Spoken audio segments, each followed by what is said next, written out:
watch the Netflix Guide to Sleep series so you don't have to. Today, I'm going to be reviewing it and letting you know if it's actually worth watching to help you improve your sleep.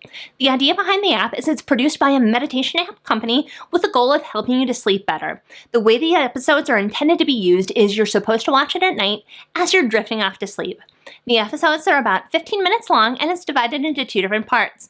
The first half is sleep facts on a given topic.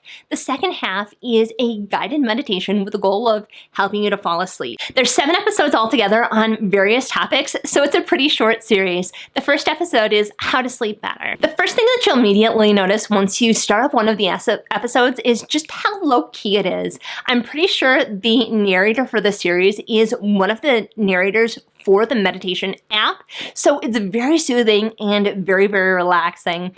That being said, though, the information that's contained in the first part of the series for like the sleep facts, it's really superficial. I'm a big sleep nerd. That's why I have a channel on sleep, and there really wasn't a whole lot of new information for me.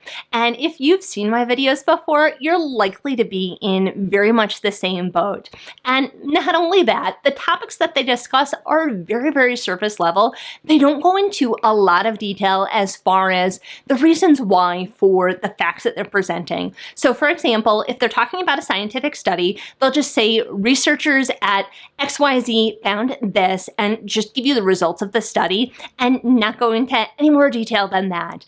And when you combine this really surface level information and just the narrator's relaxing voice, honestly, I found it kind of boring, and I realize that it is intended to help you fall asleep, but at least in my circumstance, if it was a choice between having this on in the background, honestly, I'd rather just have silence.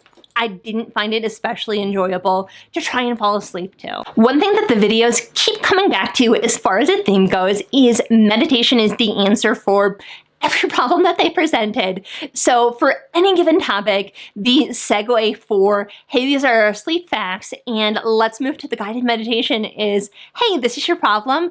Meditation might possibly help. And given the fact that they run a meditation app, it kind of implicitly says like, hey, subscribe to our app and, you know, give us money. And I mean, yes, it doesn't explicitly say we're an app company, subscribe to us, but Coca-Cola commercials also don't explicitly say, give us money and buy Coca-Cola. Based off of that, if I were someone who was new to improving my sleep, given the way that everything comes back to meditation, I would at least think that because of this, meditation is like the answer. So let's say I was somebody who suffered with, let's say, insomnia. Given the heavy emphasis on meditation, what I would likely to do is, okay, I want to improve my sleep and not stay awake so much, so I'm going to meditate. And if you've ever meditated before, when you first start out, it can be difficult and a little bit frustrating when your mind continually wanders. At least in my experience, until I got better versed in it, I kind of did beat myself up like, oh, I really suck at this.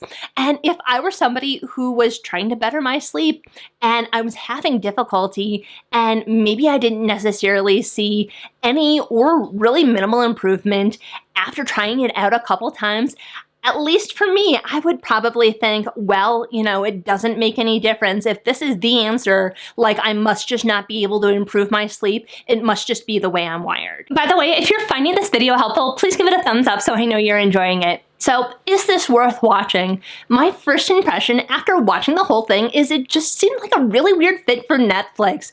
Given the fact that Netflix, at least in my mind, is synonymous with binge watching, it feels really weird to be watching something before bed and you're really only supposed to watch one episode. The other thing that seemed a little bit odd to me is using screens immediately before bed, especially considering that one of the episodes is on technology and the use of blue light before falling asleep. I do like that they're bringing the idea of sleep betterment and meditation to the general public, but at least for me, the way the information is presented and who this is actually useful for, the type of people who are likely to get use out of this video aren't the type of people who would actually watch it. If you really want to nerd out about sleep, I don't really think that this is the series for you.